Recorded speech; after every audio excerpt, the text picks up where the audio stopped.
بسم الله الحمد لله والصلاة والسلام على رسول الله رب زدني علما. أعوذ بالله من الشيطان الرجيم. بسم الله الرحمن الرحيم. ومكروا ومكر الله والله خير الماكرين. إذ قال الله يا عيسى إني متوفيك ورافعك إلي ومطهرك من الذين كفروا وجاعل الذين اتبعوك فوق الذين كفروا إلى يوم القيامة ثم إلي مرجعكم فأحكم بينكم فيما كنتم فيه تختلفون. And they plotted, and Allah planned, and Allah is the best of the planners. Ayah number 55. إذ قال الله يا عيسى, when Allah said, O Isa, indeed I will take you and raise you to myself. وَمُطَهِّرُكَ مِنَ الَّذِينَ كَفَرُوا, and purify you from those who disbelieve, and I'll make you those who followed you superior to those who disbelieved on the day of the resurrection. ثُمَّ إِلَيَّ مَرْجِعُكُمْ, then to me is your return, and I will judge between you what about you were in it differing. تختلفون.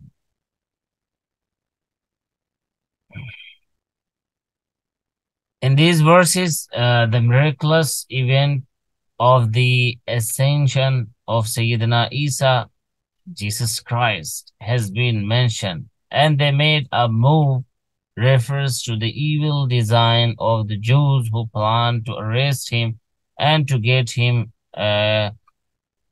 crucified. The next sentence means, and Allah made a move refers to the plan designed by Allah Almighty to save His Prophet Isa alayhi salam from their ill design.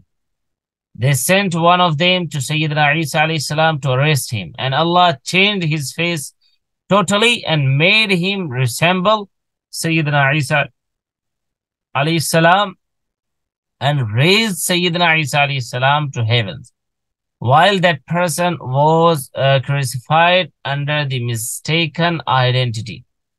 How Allah had planned to save Isa alayhi salam from their clutches was disclosed to him when his enemies came to arrest him. The details of these disclosure have been mentioned in the verse 55, the upcoming verse. Explanation of important words in the verse. وَمَكَرُوا وَمَكَرَ اللَّهُ وَاللَّهُ خَيْرُ الْمَاكِرِينَ. Some sects which deny, contrary to the belief of the entire Muslim community, the ascension of Sayyidina Isa alayhi salam, Jesus Christ, his being alive in the heavens, and his descension toward the latter times, have worked through the word and meaning of these verses to open doors of distortion in the Quranic text. Therefore, it seems appropriate that these words be explained in some details. Let's begin with Wallahu Khairul Makirin. Translated is, and Allah is the best of those who make moves. The word makr in Arabic denotes a subtle and secret move or plan. If this is for a good purpose, it is good. And if this is for a bad purpose, it is bad. It was why the restriction of say, evil, was placed with makr, move, plan, in وَلَا يَحِيقُ الْمَكْرُ السَّيِّئُ إِلَّا بِأَهْلِهِ, an evil plan besets none but its perpetrator. وَلَا يَحِيقُ الْمَكْرُ السَّيِّئُ إِلَّا بِأَهْلِهِ. So the sayyi, like makr, if it's used with sayyi, and so it means this is bad, or if it's used with good and the purpose is good, so that is not bad. That is good. Okay. The Quranic word makr is used exclusively for conspiracy, evil plan, and strategy in the every item of the Urdu language in which this commentary was originally written. Therefore, it should not be equated with the Arabic usage. This is the reason why Allah has been called Khayrul Makirin here.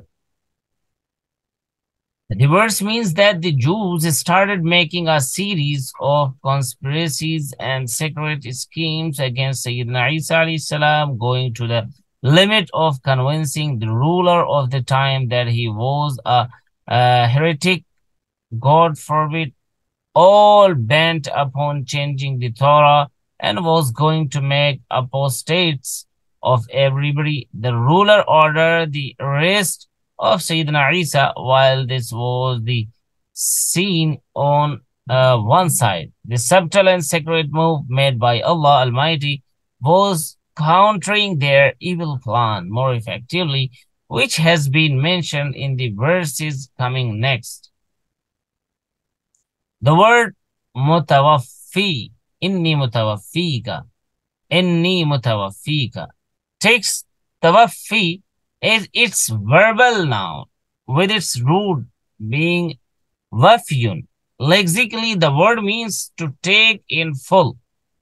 This being its real meaning, its derivations, wafa, ifa, and istifa are used to convey that sense.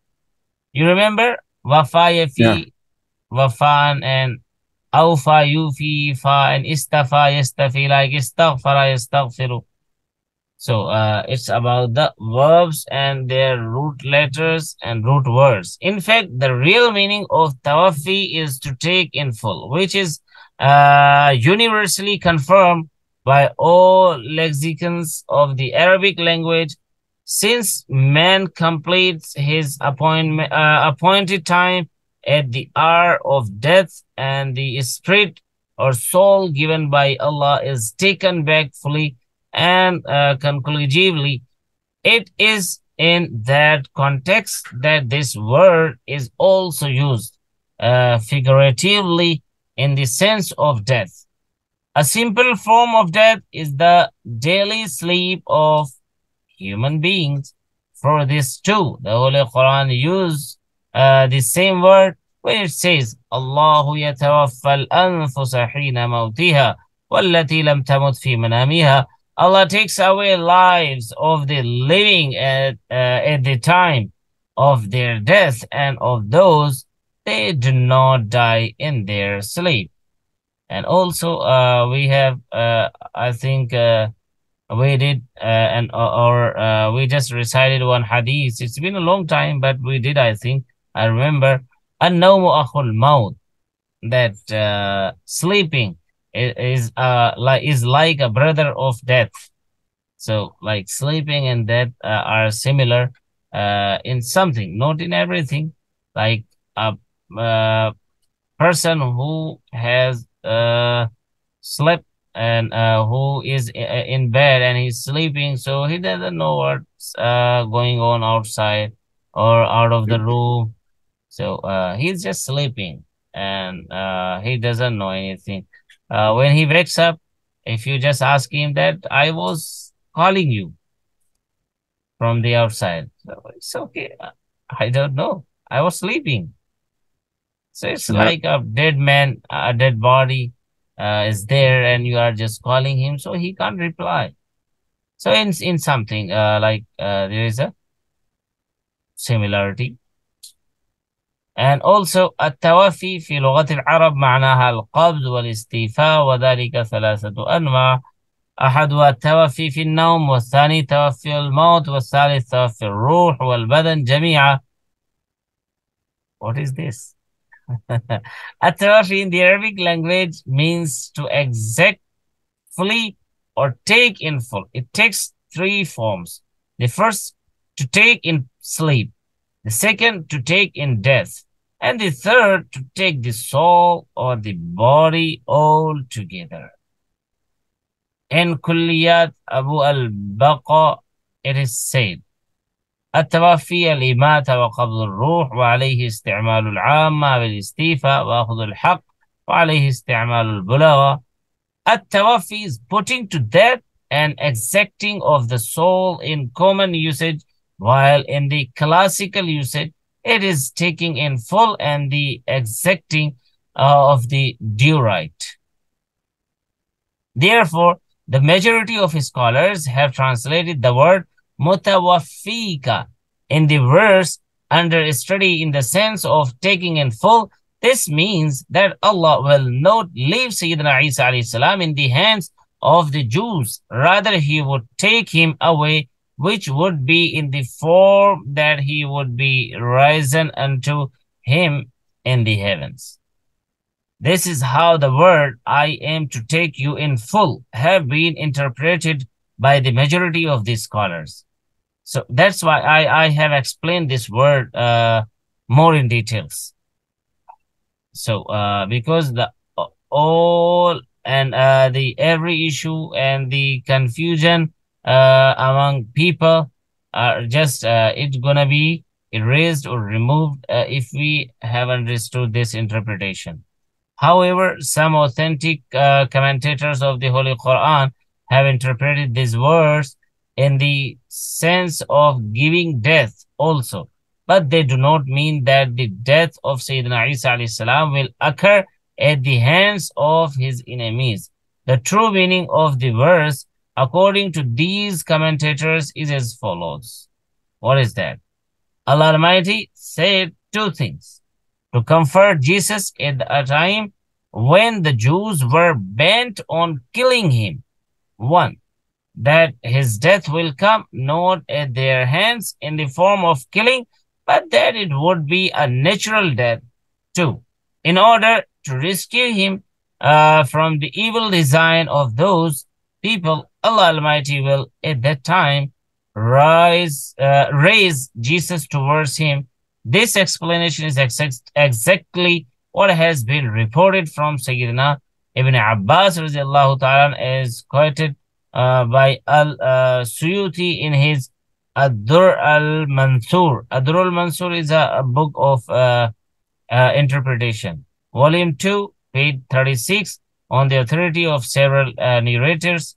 And he just writes there, he says, the gist of this tafsir of or explanation is that tawafi does mean giving death, but there is the element of precedence and sequence in the verse. Use the fact of rafi'uka, I shall raise you, will come first, and that of mutawaffika, I shall give you death later. Now at this point, the wisdom behind mentioning the phenomenon of the earlier lies in the hint that it gives about the events which are to come later on. It means that rising towards Allah will not last forever. It would be temporary, and then he would return to the mortal world and prevail over enemies, and later on death will come to him in a natural way. So it's like easy to understand, and it's better. Yep. Thus, also according to the hadith, according to the narrations, what the Rasulullah sallallahu alaihi wasallam has said. Thus, the event of his return from heaven and his death after having established his victory in the world was not only a miracle, but a consummation of the honor and integrity of Jesus alayhi salam. In addition to that, the unfounded Christians' belief in the divinity of Jesus was also refuted had it not been so. The event of Jesus being raised towards the heavens alive would have further strengthened their false belief that he too was living and eternal like Allah. Therefore, by introducing the word mutawaffika, pointing out to his death, first all these misconceptions which might have arisen from raising of Jesus have been refuted in advance. The reality is that disbelievers and polytheists have always been vehemently opposed to prophets, alaykum salam. And parallel to that, there has been the customary practice of Allah when a people unto whom a prophet has been sent stick to their own opinion, do not listen to the prophet and do not believe in him, even after having witnessed the miracles. Then one of the following two counteractions were taken. Either those people are annihilated through some natural calamity, as was done with as was done with AD and Thamud. I think this is Qawm Aad and Qawm Thamud.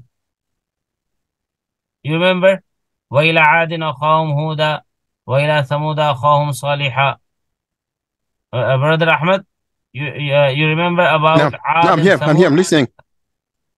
So, it was done with Aad and Thamud, and the people of Prophet Lut and Salih alayhim salam. Or alternatively, Allah would instruct his prophet to migrate from the habitat of disbelievers and go to some other place. It was there that they were provided with such power and glory that they finally achieved victory against the people whom they were sent to. For example, Prophet Ibrahim alayhi salam migrated from Iraq and sought refuge in Syria. Similarly, Prophet Musa alayhi salam migrated from Egypt and came to Madian. Finally, the last Prophet Muhammad sallallahu alaihi wasallam migrated from Mecca and came to Medina. So it was from there that he finally attacked Mecca and conquered it. This raising of Jesus to the heavens to outmaneuver the threatening design of the Jews was in fact an act of immigration in its own way, following which he would return to his world and achieve total victory over the Jews. Now comes the question as to why this immigration of his quite separate from the rest, has the heavens as the destination. So for that matter, Allah Almighty has himself said about him that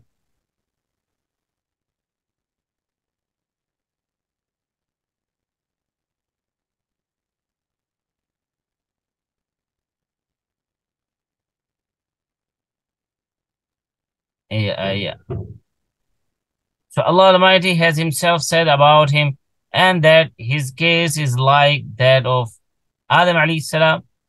The way in which Adam's birth differs from the normal birth of the rest of creation. It means without a father and without a father and a mother. So it is that the birth of Jesus took a miraculous from different from the normal birth of human beings, and his death too, taking a unique and unmatched form, will materialize after hundreds of years following his return to the world, unprecedented indeed. Why then should one be surprised if his immigration too follows some such unique pattern? These marvels of nature led the ignorant among Christians into believing and declaring that he was God, while deliberation into the various aspects of these very marvels are clear proofs of his servitude as a human being to God, obedience to the divine will, and the demonstration of human traits. It is for this reason that the Holy Quran has made a pointed reference to the refutation to believe in the godhood of Jesus on all such occasions. The raising towards the heavens would have made this doubt all the more strong. Therefore, by bringing the word mutawafika, I am to take you in full, earlier, this doubt was totally eliminated.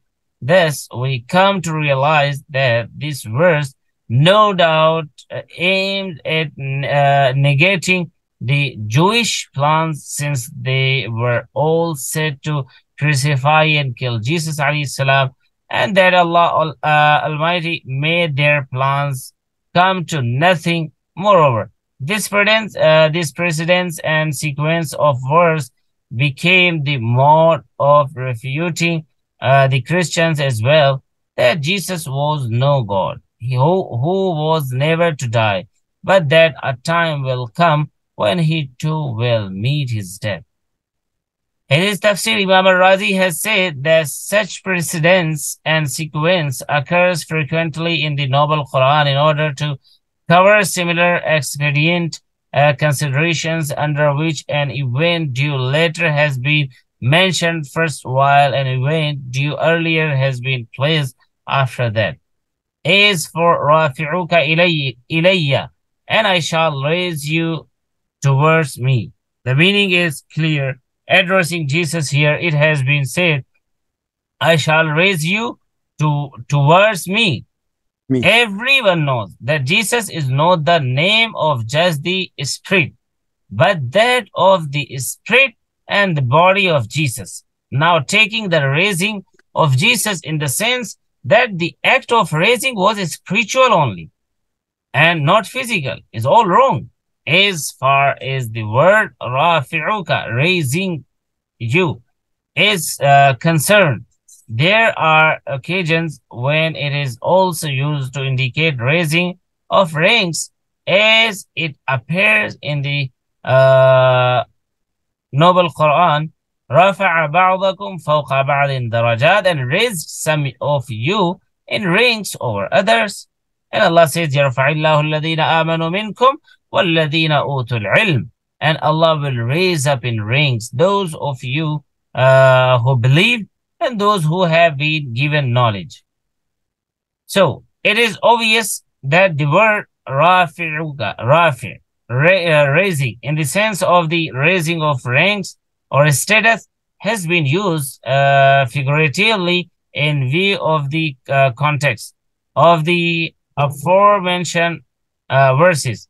There is no reason here to ignore the real meaning and go by that which is figurative. Moreover, by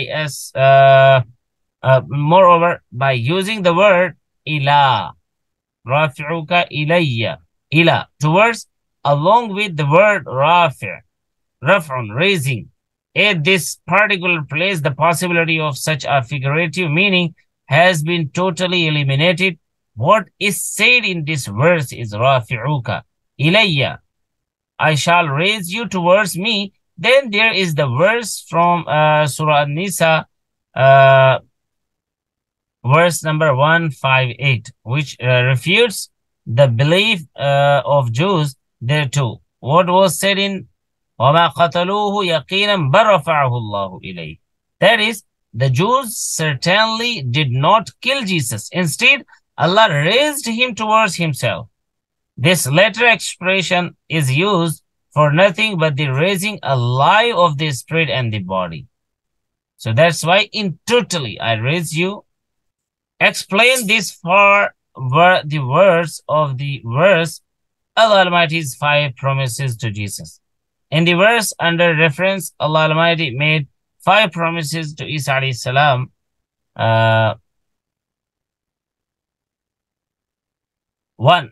The first promise was that his death will not come at the hands of the Jews through killing. It will be natural death coming its appointed time, and that appointed time will come close to the day of doom, when Isa alayhi salam will come down from the heavens onto the earth, is reported in details in sound hadith a hadith transmitted through unbroken chains, part of which will appear later, inshallah. Second, the second promise was to raise him towards the heavens in the existing situation. This was fulfilled right then. The report of this fulfillment was given in Surah Nisa, which ayah we have done by saying وَمَا قَتَلُوهُ فَرَفَعَهُ اللَّهُ إِلَيْهِ وَمَا قَتَلُوهُ يَقِينًا بَرَفَعَهُ اللَّهُ إِلَيْهِ. Certainly the Jews did not kill him.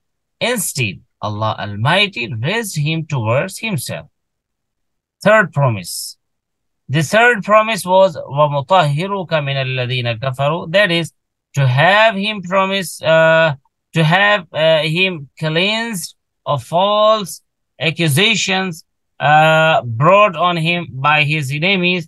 That promise was fulfilled when the last of the Prophet sallallahu alaihi wasallam came and refuted all false accusations of the Jews. For instance, the Jews threw cylinders on the parentage of Sayyidina Isa alayhi salam because of his having been born without a father. The Noble Quran refuted this cylinder by declaring that he was born without a father, because such was the power and will of Allah. And that too does not call for much of a surprise. More surprising is the birth of Adam alayhi salam, since he was born without both a father and a mother. So the Jews accused Sayyidina Isa alayhi salam of claiming to be God. There are many verses in the Noble Quran in which, contrary to this accusation, Sayyidina Isa alayhi salam has been reported to have publicly confessed his being human and a servant and a bondsman of Allah. Fourth, the fourth promise appears in وَجَعِلُوا الَّذِينَ اتَّبَعُوكَ فَوْقَ الَّذِينَ كَفَرُوا, and placed those who follow you above those who disbelieve, which means that his followers will be made to overcome those who deny and oppose him. This promise was fulfilled in the sense that following here means the belief in and confession of the prophethood of Sayyidina Isa alayhi salam, the belief in and practice of all injunctions ascribed to him is not a precondition. Thus, the Christians and the Muslims both fall in this category, as they believe in the prophethood and messengership of Sayyidina Isa alayhi salam. However, this is a different matter, that holding this much of belief is not enough to bring forth salvation in the hereafter.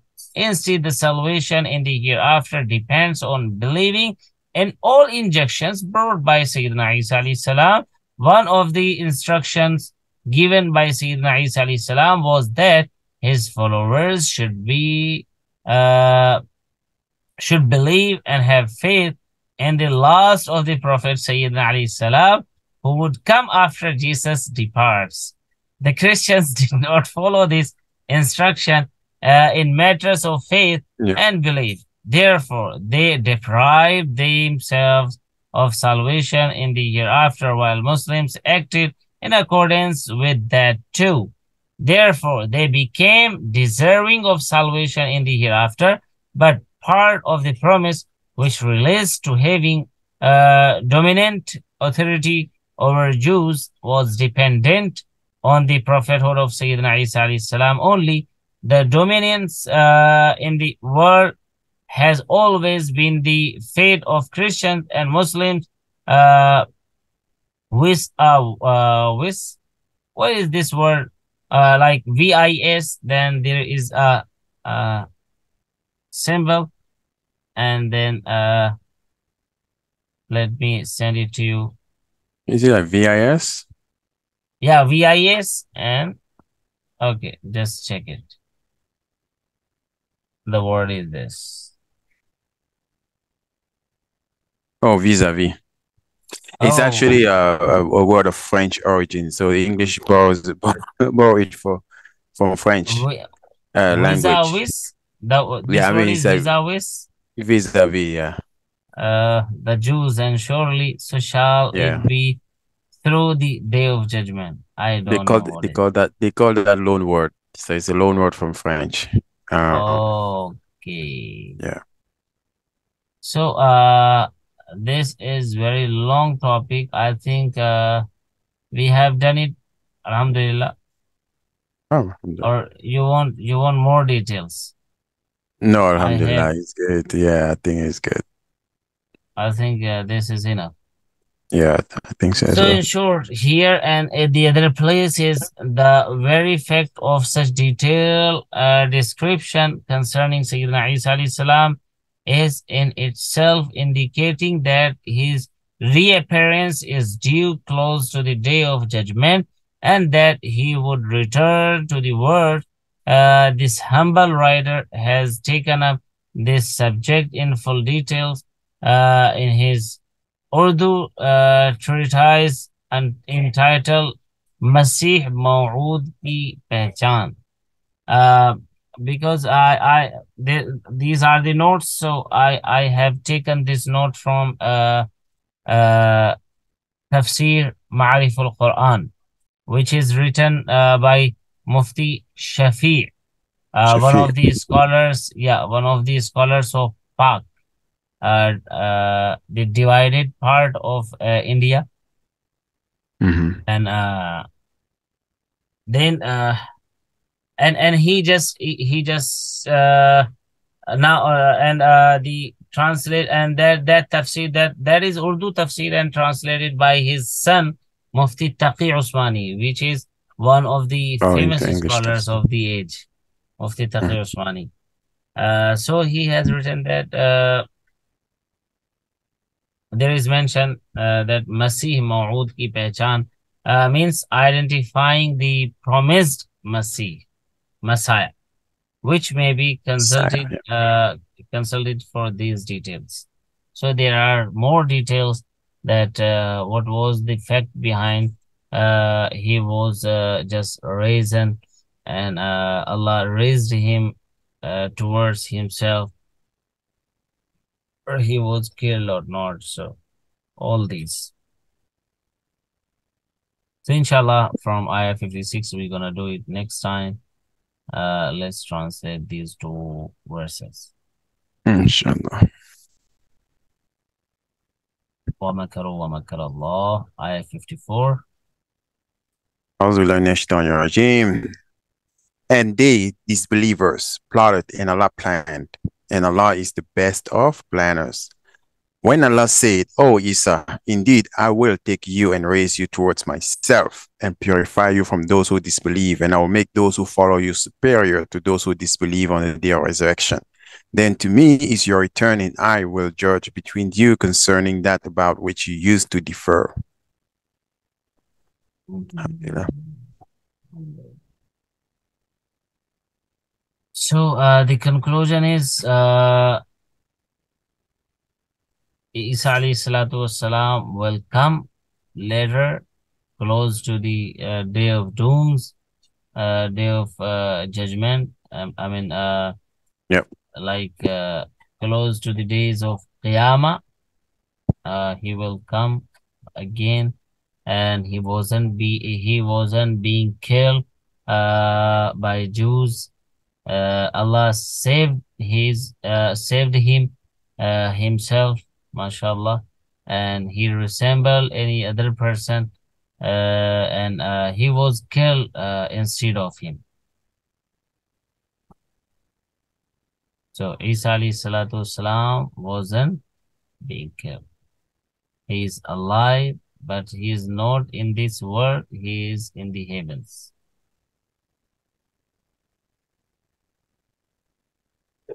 Clear? Very clear. Okay then, inshallah. So take good care of yourself. Be happy and healthy. See you, inshallah. Inshallah. Assalamu alaikum wa rahmatullahi wa barakatuh. Alaikum salam wa rahmatullahi wa barakatuh.